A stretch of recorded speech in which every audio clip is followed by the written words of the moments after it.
A game of chance. There is nothing more stimulating than placing a coin in a slot, pulling on a lever, and watching rolling wheels with colorful images of fruit, bars, and bells line up in combinations that can occasionally yield wonderful rewards. This is called a fish mouth. One man's fascination of mechanical slot machines sits dead center in Deer Lodge, Montana. Wes Har has been in the business of collecting and restoring gems like these, thanks to both growing up around a father who made a living fixing stuff and inheriting a familial ability to fiddle with and understand mechanical things. I only go by memory with what my dad and my mom used to tell me, but my dad bought a route, and it was slot machines and pool tables and jukeboxes and pinball machines, and it was about 1939 or 40. And of course, I was born in 48. When I was 15, my dad told me where he left 3 of them in a bar, and I found those 3 machines, and I bought them for $75 each, and I still have those 3 machines. He was a good repairman. He could repair.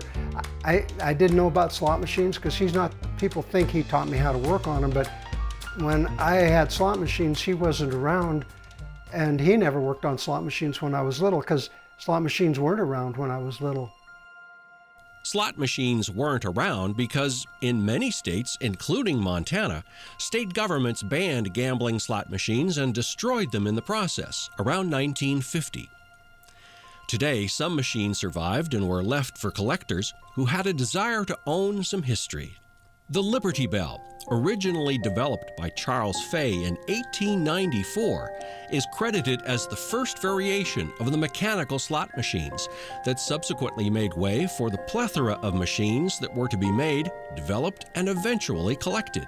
With parts in short supply, collecting and working on the machines can be a challenge, and with a collector and tinkerer like Wes, challenges are frequently accepted. And then I look at the slot machine and I check it, see if it needs done, if I need to do the mechanism and just get it working, or if the cosmetic needs to be done, or if I need to refinish the cabinet. And I don't like other machines that have been restored by somebody else, but because you never know if it's got the right parts or anything. But just if an original machine comes in and it's 50 years old or whatever, if I need a part, the parts are kind of hard to find.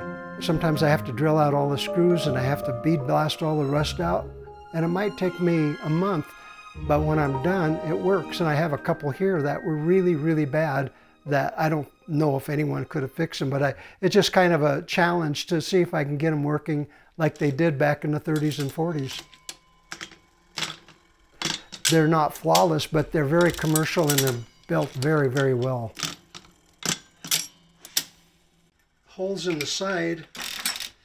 I'll stop the governor for a minute.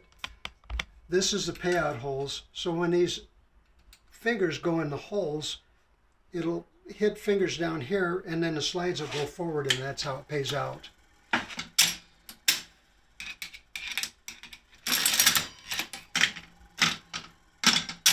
You have 5 clicks when you do a machine, if it's working correct.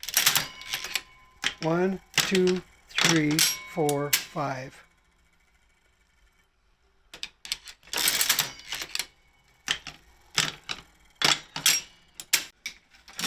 Not very lucky.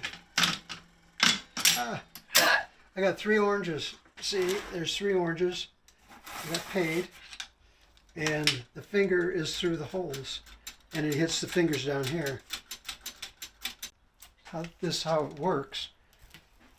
See, the bottom one is 2, thickness of 2. So if you get 1 cherry, you get 2. The next one is a thickness of 3. So if you get 2 cherries, you get 5. And this one is 5, which I just hit 3 oranges. And so I got 2 plus 3 plus 5, and I got 10. When I started, the value in a machine used to be old. In the last probably 2 or 3 years, the machines that are valuable now are ones with lights. And this is mechanical, and all these are mechanical machines. You can unplug them and play them, and they work the same. But with the lights in them, for some reason, people just love the lights. I don't know, I like this one. I like the looks of it. I like the way that it's shaped. And it's only one I have of a Jennings that has 4 reels. It's a Buckaroo, it's a Nevada Club, it's a casino machine. It just, and it's a Jennings. Jennings to me is the #1 machine that works the best. I think it's flawless, really. It's just really a nice machine. If I only had one machine, this would be the one I would want. One prized machine Wes procured is this 1937 Mills that pays out in something other than money. And it's an extraordinary. And so when you hit a winner on it, you don't win money, you win a golf ball, or you can win 3 golf balls. You can win up to 20 golf balls if you hit the jackpot. And it actually pays out in golf balls. Think about it, in 1948, how much was $1? I mean, that was, and it's before 48.